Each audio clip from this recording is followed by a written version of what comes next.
वो gathering point था, वहां पे जमा होना ही था। कोई हर मोमेंट के लिए, हर कोई बड़े काम के लिए एक ऐसा पॉइंट होता है जहां पे आदमी जमा होते हैं। तो वैसे ही गोंडवाना भवन एक गैदरिंग पॉइंट था और वहां से वो चले ही नहीं थे और पुलिस ने लाठीचार्ज किया। मैं समझता हूं कि एक प्रकार से घर में घेर के उसने मारा। बीजेपी की निंदा इसलिए हो रही है कि उन्होंने आदिवासी, और वैसे भी विधानसभा घेरने के लिए गोंडवाना भवन से लेकर विधानसभा की दूरी कहाँ है, और विधानसभा की ओर बढ़ने वालों के लिए बैरिकेड्स कहाँ लगते हैं, ये सभी को पता है। तो सर बेहद ही लोकप्रिय आदिवासी नेता, सर ये बताइए कि जो पूरा मामला आ रहा है राजनीतिक चश्मे से अलग, जो आदिवासी समाज है, अगर वो सरकार के खिलाफ इस दौर में चला गया है, बस्तर बंद का भी आह्वान हो गया है, तो क्या सरकार इस बात को लेकर सचेत हो जाए कि तिकड़ी नहीं बना पाएंगे डॉक्टर रमन सिंह? देखिए, रमन सिंह तिकड़ी बनाता है या नहीं बनाता, सवाल वो नहीं है।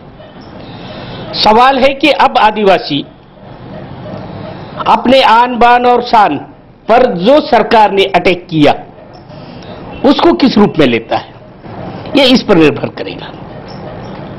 उस वक्त का दौर सर आप नेता प्रतिपक्ष थे, कांग्रेस काफी मजबूत दिखाई देती थी। इस दौर में भी कांग्रेस ने जो रुख अख्तियार किया है, सदन के भीतर की बात कही जाए या सदन के बाहर की बात की जाए, क्या लगता है कि कांग्रेस किस दिशा में है और कितना फायदा मिल पाएगा आने वाले चुनाव में? देखिए, ये डायरेक्ट फाइट है, बीजेपी वर्सेस कांग्रेस है। 5-6 सीट का डिफरेंस, ये कोई डिफरेंस नहीं है। और मैं समझता हूं कि बीजेपी पिछले 10 सालों में या 2 टेन्योर में जो एंटरटेन किया है सत्ता का, अब आम आदमी को भी समझ में आ गया है और बदलाव के लिए कांग्रेस से ज्यादा आम आदमी चाह रहा है और सत्ता के खिलाफ में इनकम्बेंसी फैक्टर भी जबरदस्त ढंग से काम कर रहा है। सर कांग्रेस पार्टी में गुटबाजी की बातें भी आती हैं, जोगी जी, चरणदास महंत जी, पटेल जी, चौबे जी, आपका भी कुछ समर्थक हैं, तो क्या ऐसा नहीं लगता है जो ये खबरें जो आती हैं लोगों के बीच, उसका कुछ नुकसान हो पाएगा? निश्चित तौर पर गुटबाजी जब फ्लोर पर दिखता है उसका खामियाजा उस संगठन को भुगतना पड़ता है जिसके अंदर जो गुटी नेता लोग हैं आपस में लड़ रहे होते हैं। तो मैं समझता हूं कि कमोबेश हम दोनों इलेक्शंस में इस गुटी राजनीति के भी शिकार हुए हैं। मतलब अंदरूनी जो नुकसान जो हमको हुआ वो गुटी राजनीति की वजह से हुआ, और हम सब लोगों को कोशिश यही करना चाहिए कम से कम 2013 तक ये अपने गुटी महत्वाकांक्षाओं को दरकिनार करते हुए कांग्रेस के लिए हम सब लोग मिलकर काम करें। कुल मिला के आपका ये मैसेज रहेगा सर, जो कांग्रेस के जो लीडर्स हैं या फिर जो कार्यकर्ता हैं उनसे ये मैसेज रहेगा कि गुटी राजनीति से दूर रहें और आदिवासियों से जुड़े मुद्दे पर काम करें ताकि 2013 मिशन सफल हो पाए? बिल्कुल ठीक कह रहे हैं जी आप, थैंक यू, मैं आपकी बात से सहमत हूँ।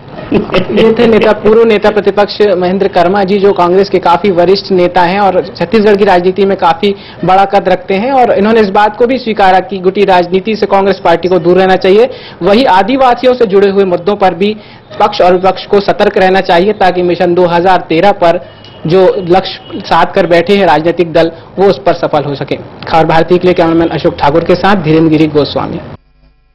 किसी भी नेता के कद का अंदाजा लगाया जाता है उनकी बातों से, और बस्तर के शेर कहे जाने वाले महेंद्र कर्मा हमारे बीच नहीं है, लेकिन उनकी ये बातें जो हैं वो इस बात को बता रही हैं कि उनका कद कितना बड़ा था। अपनी पार्टी के अंदर की कमियों को भी वो खुले दिल से स्वीकारने वाले नेता थे। फिलहाल एक छोटा सा ब्रेक लेंगे, लेकिन ब्रेक के बाद फौरन लौटते हैं।